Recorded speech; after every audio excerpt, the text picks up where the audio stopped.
उस दिन उसकी शक्ति खत्म हो जाती है। एक शतरंज के खिलाड़ी के बारे में सोचो। जो खिलाड़ी हर चाल पर तुरंत प्रतिक्रिया देता है, भावुक हो जाता है, घबराता है, वह हार जाता है। लेकिन जो खिलाड़ी शांत रहता है, सोचता है, चुनता है, वह जीतता है।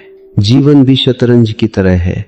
हर परिस्थिति में प्रतिक्रिया मत दो, चुनो। अब तुम प्रतिक्रिया नहीं देते, अब तुम चुनते हो। अब तुम तय करते हो कि किसे महत्व देना है और किसे नहीं।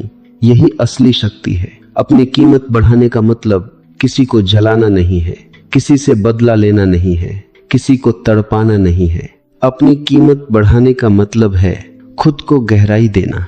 अपने ज्ञान को बढ़ाओ, कोई नई कला सीखो, कोई नई भाषा सीखो, कोई नया हुनर सीखो। अपने अनुशासन को मजबूत करो, सुबह जल्दी उठो, अपने शरीर का ख्याल रखो, अपने मन को शांत करो, अपने आत्मसम्मान को इतना ऊंचा उठाओ कि जो तुम्हें महत्व न दे उसके लिए तुम्हारे पास समय ही न हो। सोचो उस लोहे के बारे में जो भट्टी में तपता है। वह कच्चा लोहा जो पहले कमजोर था, जब भट्टी की आंच से गुजरता है, जब हथौड़े की चोट सहता है, तब फौलाद बनता है। और फौलाद की कदर होती है, उसे कोई हल्के में नहीं लेता।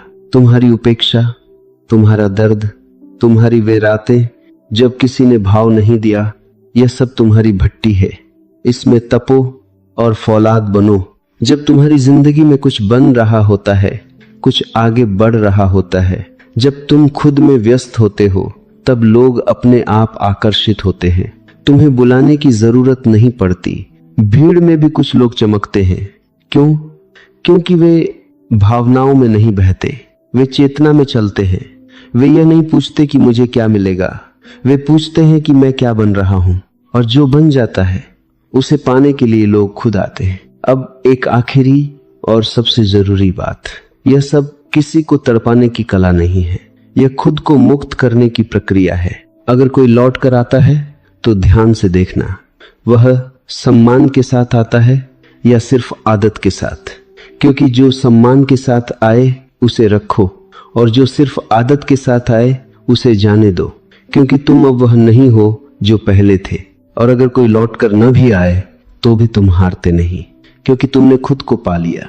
और जिसने खुद को पा लिया उसके लिए किसी और का आना जरूरी नहीं रहता। जिस दिन तुम्हें किसी की जरूरत नहीं रहती, उसी दिन दुनिया तुम्हें खोने से डरने लगती है। शांत रहो, गहरे बनो, दुर्लभ बनो, क्योंकि जो दुर्लभ होता है उसकी कीमत हमेशा होती है।